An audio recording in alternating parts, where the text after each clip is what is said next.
family companies really bring together a set of issues that humanity has been struggling with for millennia. I mean, they're at the core of who we are as a species, issues of collaboration with relatives, issues of inheritance. And it doesn't matter whether you got $1 billion enterprise or 5 goats. If that's what you own, how do you make decisions about how you're going to leave your assets onto your next generation? It's particularly powerful when it comes to the treatment of spouses.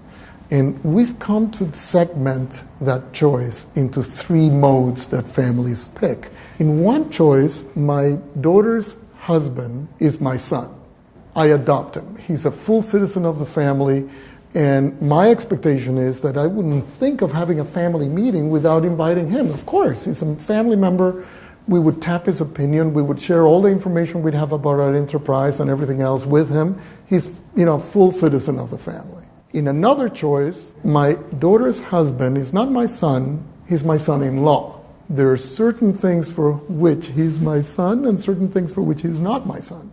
So what happens in those families, I often tell families that it's like having a green card. You are a resident alien of that family, so to speak. You have the right to pay taxes, and you have the privilege of working. And if we have a war, we'll recruit you, but you can't vote. So it's kind of a hybrid condition. You're in the family, but you're not. So what happens when you're organizing a family meeting in that condition, somebody has to have a conversation about, do we invite the in-laws in? And if we invite the in-laws in, for what part of the meeting do we invite the in-laws in? And then there's a third condition where my daughter's husband is just that, my daughter's husband. And in that condition, the assumption is that the in-law is not a member of the family. And we wouldn't think of having a family meeting with them in.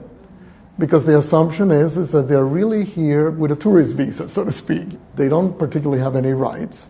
And in fact, if anything, we have to guard against their involvement because they may misuse the information we may share with them. Now, where a family is on that continuum really depends on the family's culture, the family's personal experience with matters like divorce. Families where there's been a high incidence of divorce are naturally much more cautious around how to bring in-laws in than not. And the reality in most of the families we work with, which are large, complex families, is that you've got a whole slew of branches, each one of which has a different track record on that. So when you're dealing with issues of governance, one of the first assignments is bringing the relatives who have the leadership or have been entrusted with the leadership of the governance to actually make a conscious choice of how are they going to demarcate the boundaries of the family. For many families, the idea that making a choice about who is family is in fact a choice is a revelation. So the wonderfully interesting, and I think this is again a recurring challenge, is getting families to address the issue of what scenario will suit them best.